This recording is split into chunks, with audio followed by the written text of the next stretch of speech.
ایک دنیا کے اندر عقل وہ ہے جس کا لوگ بہت زیادہ استعمال کرتے ہیں، تو وہ عقل انہیں بعض اوقات گمراہی کی جانب لے جاتی ہے۔ اس عقل کی بات بھی اقبال نے کہی ہے، فرماتے ہیں کہ عقل عیار ہے، 100 بھیس بنا لیتی ہے۔ اس کے لیے عیار کا لفظ کہا، اور دوسرا پہلو دیکھیے عیار کے مقابلے میں لفظ کیا کہا۔ عقل عیار ہے، 100 بھیس بنا لیتی ہے، عشق بیچارہ۔ عقل عیار اور عشق بیچارہ، دیکھیں اس کے مقابلے میں جو جملہ دیا ہے، جو لفظ دیا ہے، یعنی لفظ عیار آپ جب بولتے ہیں عیار بڑا چلاک ہے، بڑا یار ہے، بڑا مکار ہے، تو زاویہ کیا بنتا ہے؟ اور جب آپ بیچارہ بولتے ہیں تو وہ بیچارہ۔ اب زاویہ دیکھیے کیا کھینچا، کہنے لگے عقل عیار ہے، 100 بھیس بنا لیتی ہے، عشق بیچارہ، نہ ملا ہے نہ زاہد نہ حکیم، یہ کچھ بھی نہیں، یہ بیچارہ کچھ بھی نہیں، بیچارہ جو ہوا۔ تو عقل کی طرف تو قرآن و سنت نے توجہ دلائی ہے، لیکن عقل سے مراد ہے فہم ہو، فراست ہو، حلم ہو، بردباری ہو، عاجزی ہو، غور فکر کرنے کا مزاج ہو، کسی چیز کو پورے شعور کے ساتھ بندہ قبول کرے۔ آج کل جن چیزوں کو لوگ عقل سمجھتے ہیں نا، وہ عقل نہیں ہے، وہ چالاکی ہے۔ آج کل لوگ عقل مند نہیں ہیں، چالاک ہیں۔ چالاکی اور چیز کا نام ہے، تیز تراری اور چیز کا نام ہے، عقل مند ہونا اور چیز کا نام ہے۔ یہ جو شطرنج کے ہیر پھیر سے لوگ دنیا چلاتے ہیں، یہ عقل مند نہیں ہوتے، یہ چالاک ہوتے ہیں۔ ہمارے ہاں ڈھیر سارے لوگ اپنی زندگی، اپنا گھر، اپنا کاروبار چالاکی سے چلاتے ہیں۔ چالاکیاں لمبی نہیں چلتی، ان کے پول کھل جاتے ہیں۔ تیزیاں لمبی نہیں چلتی، جلدی مکر واضح ہو جاتے ہیں۔ چالاک آدمی کے دوست نہیں ہوتے۔ آپ کسی کے ساتھ سیاست کے ساتھ زندگی گزار رہے ہیں تو وہ بھی آپ کے ساتھ سیاست ہی کر رہا ہے۔ جب آپ فہم کے ساتھ چلتے ہیں، فراست کے ساتھ۔ اب عقل کیا ہے؟ نبی پاک صلی اللہ تعالیٰ علیہ وسلم نے فرمایا، کسی نے پوچھا یا رسول اللہ صلی اللہ علیہ وسلم بہترین مومن کون ہوتا ہے؟ تو نبی پاک علیہ السلام نے فرمایا جس کا اخلاق زیادہ اچھا ہو۔ تو یا رسول اللہ عقل مند کون ہوتا ہے؟ تو نبی پاک علیہ السلام نے فرمایا عقل مند وہ ہوتا ہے جو موت کو کثرت سے یاد کرے اور اپنی آخرت کی تیاری کرے۔ یہ عقل ہے، یہ شعور ہے۔ لیکن وہ چالاکی کے ساتھ دنیا داری میں بڑا اپنا نام بنا لے، بڑے پیسے جمع کر لے، بڑا جناب گھروندہ تیار کر لے، تو یہ چالاک ہے، عقل مند نہیں۔ فہم والے بنیں، شعور والے بنیں، اپنی زندگی فہم کے ساتھ گزاریں۔ آپ اپنے شعور کی بلندی کی طرف بڑھیں، اپنے بچوں کو تیز نہ کریں، چالاک نہ کریں۔ ایک درویش سے میری ملاقات ہوئی تو وہ بڑے بھولے بھالے تھے، ان کے بچے بھی بھولے بھالے تھے۔ تو میں نے سارے خاندان میں سب بھولے بھالے لوگ دیکھے، تو میں نے ان سے کہا کہ یہ کیا ماجرا ہے؟ تو کہنے لگے ہمارے دادا جی نے دعا کی تھی کہ یا اللہ میرے بچے چالاک نہ ہوں، یہ شاطر نہ ہوں، تیزیاں نہ کرنی آتی، یہ بھولے ہوں، درویش ہوں، سادہ ہوں۔ اولاد شعور تیز تراک ہو جائیں نا، چالاک شاطر ہو جائیں، تو وہ تو ماں باپ کو بھی روز کوئی نہ کوئی کہانی ہی سناتے ہیں، وہ تو اپنے دائیں بائیں بھی کوئی نہ کوئی نیا قصہ ہی بیان کرتے ہیں۔ عقل مند بنیں، شعور والا انہیں بنائیں، انہیں اچھے برے کی تمیز سکھائیں۔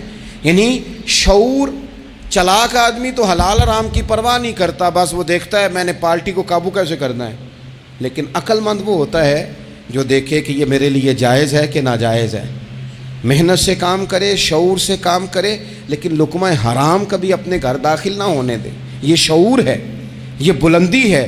یعنی شعور یہ ہے کہ اسے پتہ چلے کہ یہ حق میرا ہے، یہ میرے بھائی کا ہے، یہ حق میرا ہے، یہ میرے ملازم کا ہے، یہ حق میرا ہے، یہ میرے پڑوسی کا۔ یہ شعور ہے۔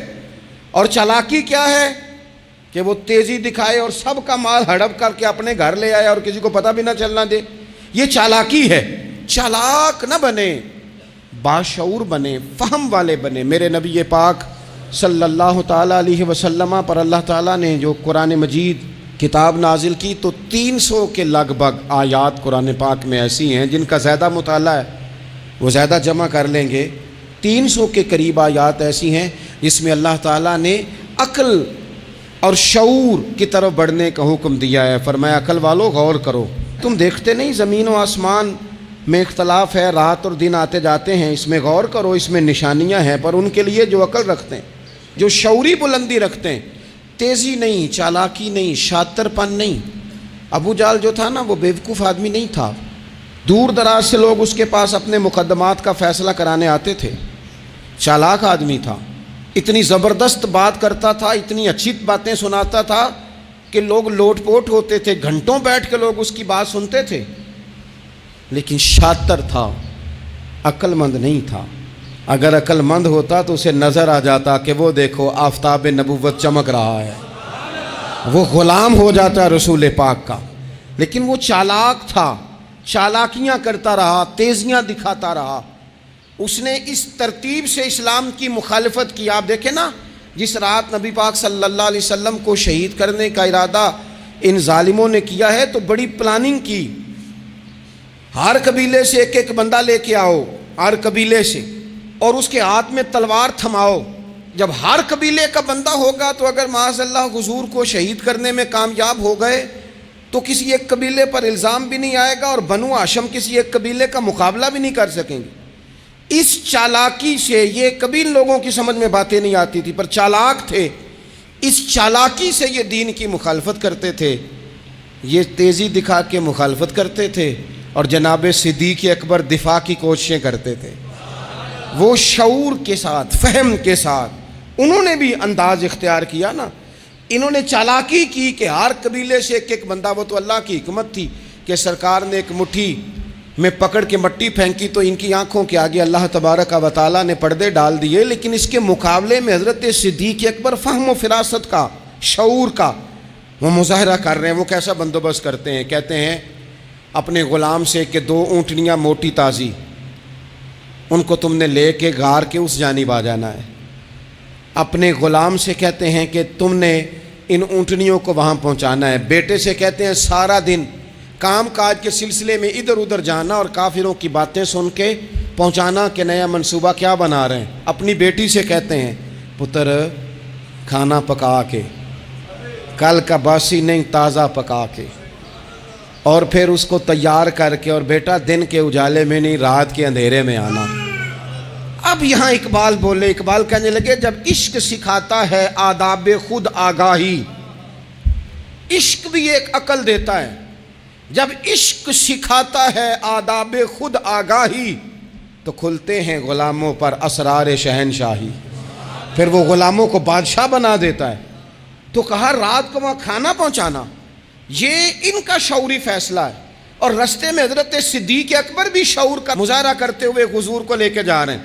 انہوں نے بھی پلاننگ کی، منصوبہ بندی کی، پر چالاکی سے حضرت صدیق اکبر بھی اپنا شعور استعمال کر رہے ہیں. رستے میں ایک شخص ملتا ہے جناب صدیق اکبر کو. یہ شعور ہے، یہ فہم ہے، یہ فراست ہے. ایک شخص رستے میں ملتا ہے. عرب کے اندر ایک رواج تھا کہ کبھی کبھی نا کوئی ہادی ساتھ لے لیا جاتا تھا. ہادی اس کو کہتے تھے جو رستہ دکھاتا تھا آگے آگے. وہ کچھ تھوڑا بہت نذرانہ لیتے تھے، رقم لیتے تھے، رستہ دکھاتے تھے. چونکہ رستہ بتانا بڑی دور دور تک آبادی نہیں ہوتی تھی تو پوچھیں گے کس سے اگر بھول گئے تو ایک شخص ساتھ رکھ لیا جاتا تھا. رستے میں ایک شخص ملا جو مدینہ شریف سے جا رہا تھا مکہ مکرمہ. حضرت صدیق اکبر کو وہ جانتا تھا، نبی پاک علیہ السلام کا بظاہر آشنا نہیں تھا. حضرت ابوبکر صدیق سے پوچھتا ہے یہ کون ہے؟ اب حضرت صدیق اکبر کا شعور دیکھو، وہاں شعور اسلام کی مخالفت میں چالاکی استعمال ہو رہی، یہاں شعور دفاعی اسلام میں استعمال ہو رہا ہے. یہ فہم ہے، یہ عقل ہے. حضرت صدیق اکبر رضی اللہ تعالیٰ عنہ فوراً سوچنے لگے، فرمانے لگے اگر حضور کا نام بتا دیا یہ تو جاتے ہی فوراً ان کو بتائے گا کہ میں نے نبی پاک کو جاتے دیکھا ہے. وہ کہنے لگے کون ہے؟ آپ سوچ میں پڑ گئے یہ کون ہے؟ تو حضرت صدیق اکبر نظریں جھکا کے، ہاتھ باندھ کے حضور کی طرف چہرہ موڑ کے کہنے لگے یہ میرے ہادی ہیں، یہ مجھے رستہ دکھاتے ہیں. اب وہ کچے مزاج کا تھا نا، وہ سمجھا مکے سے مدینے کا رستہ دکھاتے ہیں۔ حضرت صدیق اکبر بتا رہے تھے یہ مجھے جنت کا رستہ دکھاتے ہیں، رب کی معرفت کا رستہ دکھاتے ہیں۔ یہ بھی شعور ہے جب عشق سکھاتا ہے۔ آداب خود آگاہی، پھر کھلتے ہیں غلاموں پر اسرار شہنشاہی۔ عطار ہو، رومی ہو، رازی ہو، غزالی ہو، کچھ ہاتھ نہیں آتا بے آہ و سحرگاہی۔ عزیز بھائی، آپ اپنا شعور اگر صحیح جگہ استعمال کریں تو فہم بن جائے گا، فراست بن جائے گا، فائدہ مند ہو جائے گا۔ لیکن نہیں، چلاکی کی طرف لوگ بڑھنے لگے، پتے پھینکنے لگے، کہانیاں سنانے لگے۔ کون سا ایشو ہے جس کو آج اٹھایا جائے؟ کون سی بات ہے جس کا پراپوگنڈا کر کے اپنے آپ کو مشہور کیا جائے؟ کیا ہے جو سوسائٹی میں پھینکی جائے بات تو لوگ توجہ کریں گے ہماری سیاسی جماعت کی طرف؟ کیا اس طرح کا ماحول بنایا جائے، کس طرح کر کے پیچ و تاب کیا جائے، کس طرح کر کے لوگ توڑے جائیں، کس طرح بنائے جائیں؟ نہیں، اس طرح لوگ کمزور ہو جاتے ہیں، اس طرح شعور نہیں رہتا قوموں کے پاس۔ میرے نبی پاک صلی اللہ علیہ وسلم کے پاس عبد القیس کا وفد آیا تھا، تو جو عبد القیس ان کا سردار تھا، نبی پاک صلی اللہ تعالیٰ علیہ وسلم کی خدمت میں جب وہ حاضر ہوئے، لاؤبالی فیصلے نہ کریں، فیصلے زندگی میں سوچ کے کریں۔ آپ کسی بھی چیز کے سربراہ ہیں، آپ مسجد کے صدر ہیں یا قبیلے والے آپ سے فیصلہ کراتے ہیں، یا آپ کسی جماعت کو لیڈ کرتے ہیں، یا خاندان والے آپ کو بڑا سمجھتے ہیں، یا کوئی آدمی آپ کو دینی تعارف سے پہچانتا ہے، تو فہم کے ساتھ، دانائی کے ساتھ، حکمت کے ساتھ آپ اس کو لے کے چلیں۔ نبی پاک صلی اللہ تعالیٰ علیہ وسلم نے وفد عبد القیس کے سربراہ سے کہا تھا کہ تمہارے اندر دو خصلتیں ہیں، دو عادتیں تمہارے اندر ایسی ہیں جنہیں اللہ بڑا ہی پسند کرتا ہے۔ یا رسول اللہ کون کون سی؟ فرمایا کہ تو تم عقل والے ہو، اور دوسرا بردبار و حلم والے ہو، تم جذباتی فیصلے نہیں کرتے، تمہارے اندر بردباری ہے، ٹھہراؤ ہے۔ یہ دو باتیں، تمہاری سمجھداری اور تمہارا ٹھہراؤ، یہ اللہ کو بڑا ہی پسند ہے۔ بڑی جذباتی باتیں لوگ کرتے ہیں، بڑا گھروں کے اندر ماحول خوفناک ہو جاتا ہے، قبیلوں میں ماحول خوفناک ہو جاتا ہے، جماعتوں میں خوفناک ہو جاتا ہے۔ بڑے شعور کے ساتھ مسلمان کو آگے بڑھنے کی ضرورت ہے۔ یہ جو مسلمانوں نے فتح یابی حاصل کی ہے نا بڑی ساری جگہوں پہ، اللہ تبارک و تعالیٰ نے مسلمانوں کو کامیابیاں دیں۔ مسلمان اپنی تعداد کی قلت کے باوجود، اسلحے کی قلت کے باوجود بڑی جگہوں پہ کامیاب رہے۔ اللہ تبارک و تعالیٰ نے انہیں بڑا سارا نوازا۔ تو اس کے اندر بھی قرآن مجید کی سورہ انفال جب ہم دیکھتے ہیں تو اللہ تبارک و تعالیٰ نے وہاں ارشاد فرمایا کہ مسلمان 100 ہوتا ہے اور وہ صبر کرتا ہے تو وہ 200 کا مقابلہ کرتا ہے، 1000 ہوتا ہے وہ صبر کرتا ہے اور مقابلہ 2000 کا کرتا ہے مسلمان۔ کیوں بھلا؟ اس لیے کہ سورہ انفال میں رب فرماتے ہیں کافر وہ قوم ہے کہ قوم اللہ یعقلون، وہ قوم تو ہیں پر ان کے پاس عقل کوئی نہیں، وہ چڑھ دوڑتے ہیں کہ مار دیں گے، مر جائیں گے، آج انہیں ختم کر کے رہیں گے، وہ شعور کے ساتھ میدان میں نہیں آتے۔ لیکن نبی پاک صلی اللہ علیہ وسلم جب اپنے لوگوں کو لے کے جاتے تھے، حضور انہیں سمجھاتے تھے، صف بندی کرتے تھے، نبی پاک علیہ الصلوۃ والسلام ایک طریقہ بتاتے تھے کہ جھنڈا تمہارے ہاتھ میں رہے گا، اگر یہ آدمی شہید ہو جائے تو جھنڈا بھائی مدد اللہ کی ہے، لیکن حکمت کے تقاضے سارے پورے کیے جائیں، وہ سارے کام کیے جائیں جو وقت کے تقاضوں کی ضرورت کے مطابق ہوں۔ رسول پاک صلی اللہ علیہ وسلم ان کو بتایا کرتے تھے کہ تم نے اس درے پہ ڈیوٹی کرنی ہے، کوئی نیچے نہ اترے جب تک ہم نہ کہیں، تم یہاں کھڑے رہو۔ ایک آدمی کو پیچھے رکھتے تھے، تم نے اسکارف لے کے بالکل پیچھے آنا ہے، اگر کسی کا سامان گر جائے، کوئی اونٹ پیچھے رہ جائے، کوئی مسئلہ ہو جائے، تمہیں پتہ ہو۔ شعور کے ساتھ، بالیدگی کے ساتھ بیٹھ کر، عقل کے ساتھ، فہم کے ساتھ۔ ہمارے پاس بہت سارے لوگ آتے ہیں، بڑی بڑی جذباتی باتیں بتاتے ہیں، اس طرح بھی کر دیں، اس طرح بھی کر لیں، آپ لوگوں کو یہ بھی بتائیں، بڑے بڑے رکے آتے ہیں، بڑی بڑی باتیں سخت لوگ کرنے کا کہتے ہیں، ایسی کی تیسی کر دیں آپ۔ تو ہمیں پتہ ہے، چلیں تھوڑا سا کتاب و سنت اپنی نظر سے صحیح، تھوڑے علم سے صحیح، پر ہمیں بھی تھوڑا سا پتہ ہے۔ تو میں بہت سارے دوستوں کو کہا کرتا ہوں کہ او بھائی چلو ٹھیک ہے، سخت بات نہیں کرتے، جلال میں نہیں آتے، پر اس کا یہ مطلب تو نہیں نا کہ ہمیں پتہ نہیں کسی بات کا۔ وہ بعض سیاسی لوگ آتے ہیں تو آ کے کہتے ہیں جناب حضرت یہ ہو گیا، فلانے نے یہ کر دیا، فلانے نے یہ کر دیا، تو کئی دفعہ ان پر ہنسی آتی ہے کہ ہمیں سمجھانے آئے ہو، ہمیں سمجھانے آئے ہو۔ او بھائی اٹ سٹ تے پکھڑا کوار گندا لسی اور بھی بوٹیاں جاننے آ، بات نہ کریں تو بات الگ ہے، اخلاق اجازت نہیں دیتا، بہت ساری باتوں کا جواب دیا نہیں جا سکتا، لیکن آپ کیا سمجھتے ہیں سامنے والا بیوقوف ہے، آپ جو کہیں گے وہ قبول کر لے گا؟ اپنی زندگی میں کبھی بھی جذباتی ہو کر فوراً فیصلہ نہ کریں، کبھی زندگی کے اندر تھوڑا سا چیزوں کو ٹھنڈا کریں، شعور پیدا کریں، آپ فہم پیدا کریں، آپ کوئی ایسا کام کریں جس میں آپ محسوس کریں کہ یہ فیصلہ عقل والا ہے۔ میرے نبی پاک صلی اللہ تعالیٰ علیہ وسلم بھولے بھالے لوگوں سے بھی پیار کرتے۔ حضور کے پاس ایک دیوانی بی بی آئی، دیوانی، اس کے علاقے والے کہتے تھے کہ اس کا تو ذہنی توازن ٹھیک نہیں، لیکن اس نے کہا یا رسول اللہ میری بات سنیں، تو حضور نے اس کی بھی بات سنی۔ نبی پاک پیار کرتے، لیکن آپ کو پتہ ہے کہ رسول پاک صلی اللہ تعالیٰ علیہ وسلم نے ایک اور بات بھی ارشاد فرمائی ہے جو صحیح مسلم میں موجود ہے، سنن ابو داؤد شریف میں موجود ہے۔ حضور جب نماز کی صفیں بناتے نا تو فرماتے میرے قریب وہ لوگ کھڑے ہوا کرو جو عقل مند ہو، جو شعور والے لوگ ہو وہ میرے قریب رہا کرو، باشعور لوگ۔ اور پھر فرمایا جو ان سے زیادہ شعور رکھتے ہیں وہ تھوڑے پیچھے، جو ان سے کم شعور رکھتے ہیں وہ اس سے پیچھے، جو اس سے کم شعور رکھتے، میرے قریب شعور والے لوگ ہوں۔ یعنی محبوب سب کے نبی ہیں، لیکن حضور اپنے قریب ان لوگوں کو بٹھاتے جن کا فہم مضبوط ہوتا۔ اسی لیے حضرت مولا علی شیر خدا رضی اللہ تعالیٰ عنہ فرمایا کرتے تھے وہ بندہ دنیا میں کبھی نہیں ٹوٹتا جس کے مشیر اچھے ہوں۔ ہمارے آج کل مشیر نہیں ہوتے، ہمارے خوش آمدی ہوتے ہیں، ہمارے وہ ہوتے ہیں جو ہمیں بلے بلے کہیں، ہمارے وہ ہوتے ہیں جو ہمیں کہیں کیا بات ہے سبزہ سارا ہی سبز ہے باہر، اور ہم اتنی طاقت نہیں رکھتے کہ ہم تصویر کا دوسرا رخ بھی دیکھیں۔ تو اللہ کے رسول نے شعور کو سپورٹ کیا، عقل کو سپورٹ کیا، فہم و فراست کو سپورٹ کیا، فرمایا میرے قریب دیکھیں نا۔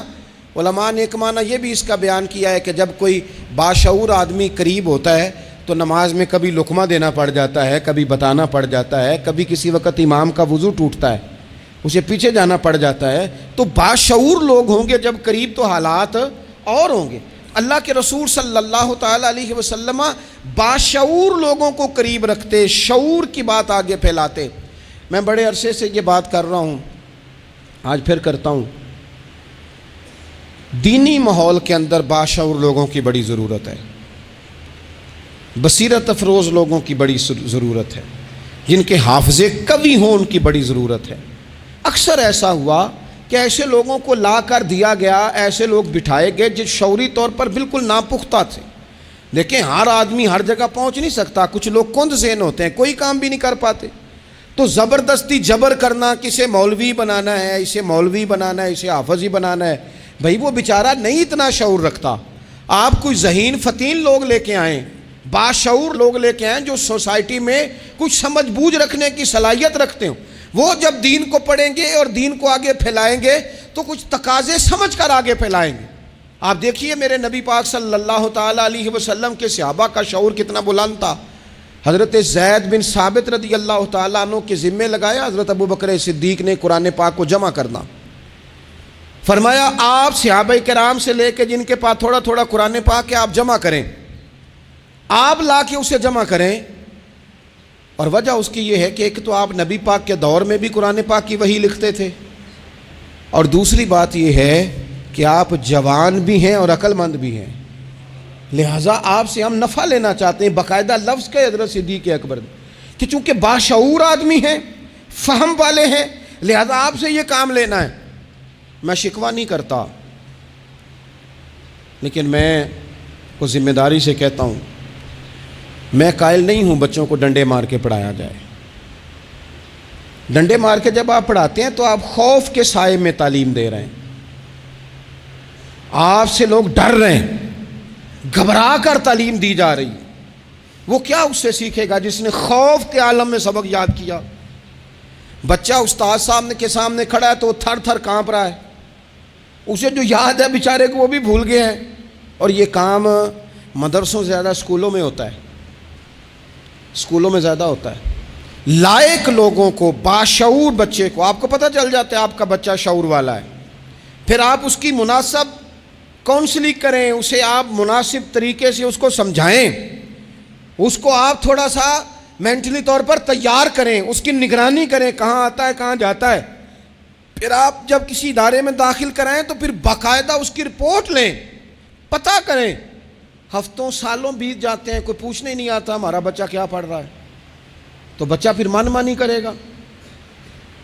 نبی پاک صلی اللہ علیہ وسلم کی خدمت عالی مرتبت میں حضرت انس بن مالک رضی اللہ تعالیٰ عنہ کو ان کی جب والدہ لے کے آئیں نا تو انہوں نے آ کے نبی پاک علیہ السلام سے کہا تھا، یا رسول اللہ صلی اللہ علیہ وسلم، یہ ہمارا بیٹا انس ہے، ہم اسے آپ کا خادم بنانے آئے ہیں۔ حضور اس میں دو خوبیاں ہیں، ایک تو جوان ہے اور دوسرا حضور بڑی سمجھ بوجھ رکھنے والا ہے، یہ باشعور ہے، آپ کی خدمت کرے گا۔ خدمت کے لیے بھی بچہ دیا، خدمت کے لیے۔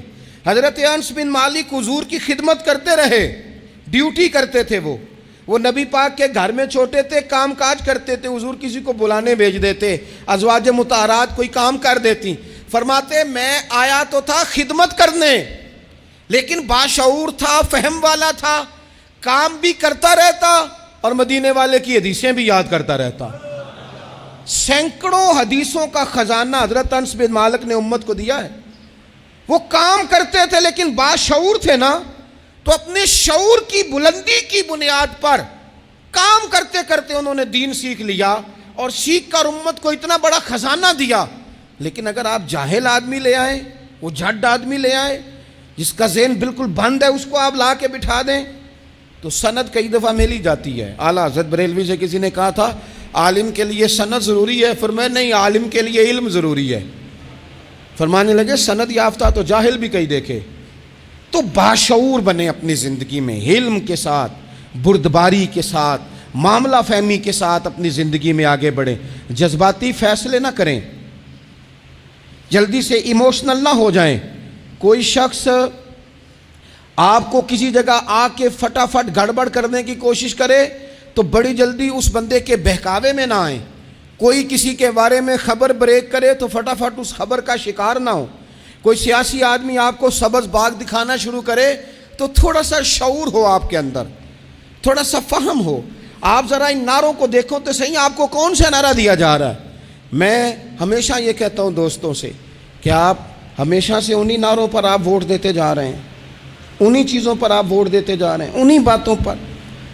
زمانہ کہاں چلا گیا، دور college, university, science, technology, computer, دنیا کہاں نکل گئی، اور آج بھی آپ کو کہا جاتا ہے کہ مجھے ووٹ دو، میں سڑک پکی کرا دوں گا۔ آپ کم از کم اتنا تو کہیں کہ یار ہم اس گلی کے اندر 20 گھر رہتے ہیں تو ہم تھوڑے تھوڑے پیسے ڈال کے گلی خود پکی کرا دیں گے، آپ ہمیں قانون کی بالادستی جو ہے وہ معاشرے کے اندر پکی کر کے دیں۔ آپ ہمیں یہ بتائیں کہ یونیورسٹیاں کتنی بنائیں، آپ ہمیں یہ بتائیں کہ ہسپتالوں میں نظام کس طرح کا ہے، صحت اور تعلیم میں معیار ہمارا کیا ہے۔ ابھی تک وہی معاملہ، یعنی میں نے یہاں تک دیکھا ہے، آپ نے ناراض نہیں ہونا، یہاں تک دیکھا ہے کہ میں قبرستان کے لیے جگہ لے دیتا ہوں، مجھے ووٹ دے دو۔ چھوڑ دو یار یہ کام، اگر ہمیں جینے کے لیے جگہ ملے گی تو مر جانے کے بعد کے لیے بھی ملے گی۔ اس سے تھوڑا باہر اٹھ کے سوچو، کیا کن چکروں میں ہم پڑ گئے۔ اپنی زندگی بالیدگی والی، پختگی والی بنائیں۔ آپ جب شعوری طور پر پختہ ہو جائیں گے پھر اللہ تعالیٰ آپ سے بہتر فیصلے کرائے گا، پھر آپ آگے بڑھیں گے۔ آپ اور میں، ہماری آنے والی نسل تیز تو ہو رہی ہے، باشعور نہیں ہو رہی۔ ان کے اندر پیسے کمانے کی مشین بننے کا جذبہ تو ہے لیکن تعمیر شخصیت کا کوئی کمال نہیں۔ لوگ غرض مند تو بہت زیادہ ہیں، درد مند نہیں۔ لوگوں کی طبیعتوں کے اندر اپنا گھر پکا کرنے کا تو شعور ہے لیکن ذہن پکا کرنے کا شعور نہیں۔ اس کا نقصان یہ ہو رہا ہے کہ بڑی بڑی کوٹھیوں سے نفسیاتی مریض نکل رہے ہیں۔ بڑے بڑے مالدار لوگ ایسے ہیں کہ جن کے پاس چونکہ سارا دن جھوٹ بول کے گزارا ہے، سارا دن شو کرنے کا شوق ہے، سارا کچھ دکھانے کا شوق ہے، ان کے پاس سارا کچھ تو موجود ہے لیکن قرار کی نیند نہیں، مسلح کا ذوق نہیں۔ میں اکثر کہتا ہوں کم سونا ہی بیماری نہیں، زیادہ سونا بھی بیماری ہے۔ کم کھانا ہی تکلیف کا باعث نہیں، زیادہ کھانا بھی بڑی آزمائش کا باعث۔ اور میرے بھائی، اقبال جیسے لوگ رو پڑے، کہنے لگے بیوقوف ہونا ہی مسئلہ نہیں، زیادہ چالاک ہونا بھی بڑا ہی مسئلہ ہے۔ رو کے کہنے لگے عقل کی گتھیاں سلجھا چکا ہوں، خرد کی گتھیاں سلجھا چکا ہوں، یا رب مجھے صاحب جنوں کر دے، یا اللہ مجھے کوئی ذوق بھی دے دے، کوئی میرے اندر درد بھی پیدا کر دے، کوئی مجھے محبت بھی دے دے، عقل ہی عقل رہ گئی۔ میرے بھائی باشعور، حلیمی، بردباری، ٹھہراؤ، مزاجوں کے اندر قرار، جلدی ہے ہمارے بچوں کو، جلدی ہے انہیں آگے بڑھنے کی، یہ چور دروازے ڈھونڈتے ہیں، یہ ابھی پوری طرح بولنا نہیں آتا تو یہ اپنے پیج بنانا چاہتے ہیں، یہ اپنے چینل قائم کرنا چاہتے ہیں۔ ہر بندہ ہے جو کہتا ہے میری سن کے جیو، میری مرضی کے مطابق اپنے معاملات کو ترتیب دو، میں جس طرح کہتا ہوں وہ بات زیادہ اہم ہے۔ تھوڑا سا غور کریں، تھوڑا سا زندگی کے اندر اپنی فہم سے کام لیں، تھوڑی فراست آگے کی طرف لے کے جائیں۔ میرے رسول پاک علیہ السلام نے فرمایا جس سے اللہ بھلائی کا ارادہ کرتا ہے اسے دین کی سمجھ عطا فرما دیتا ہے، اسے سمجھ عطا کرتا ہے اللہ تعالیٰ دین کی۔ حضرت سیدنا احمد بن ابی عاصم انطاکی رحمۃ اللہ علیہ فرماتے ہیں کہ اگر تو دیکھنا چاہے نا کہ تو عقل مند ہے کہ نہیں، تو فرماتے ہیں پھر بھی میں تمہیں ایک نسخہ دیتا ہوں۔ وہ کیا؟ فرمانے لگے اگر تو ذی شعور ہے نا پھر تو رب کی نعمتوں کو پہچان لے گا، اور پھر تیرا زیادہ وقت شکر پہ گزرے گا، شکوے پہ نہیں گزرے گا۔ یہ زیادہ لوگ بے چین کیوں ہیں؟ میں رات دوستوں کو کہہ رہا تھا زیادہ لوگ اس لیے بے چین ہیں کہ زندگی شکووں سے بھری ہوئی ہے، خواہشات سے بھری ہوئی ہے، کچھ نہ کچھ روز نیا چاہیے، اس نے بے چین کر دیا ہے۔ اور اگر زندگی شکر والی ہو نا، شکر والا بندہ اپنے آپ کو خوش نصیب سمجھنے لگ جاتا ہے، وہ کہتا ہے یہ نعمت بھی ہے اللہ کا شکر ہے، یہ نعمت بھی ہے اللہ کا شکر ہے، یہ نعمت بھی ہے اللہ کا شکر ہے۔ تو شکر والا بندہ اپنے آپ کو خوش نصیب سمجھنے لگتا ہے، اس کے دل میں راحت پیدا ہونے لگ جاتی ہے، اسے تسلی ہونے لگ جاتی ہے، وہ قرار میں آنے لگ جاتا ہے۔ اور جو خواہشات، بکھری ہوئی خواہشات، بکھرے ہوئے جذبات، یہ بھی چاہیے، وہ رہ گیا، یہ نہیں ملا، وہ نہیں ملا، ہمیں ہر چیز من پسند چاہیے، بندہ پریشان ہو جاتا ہے۔ اللہ تبارک و تعالی مجھے اور آپ کو عمل کی توفیق عطا فرمائے۔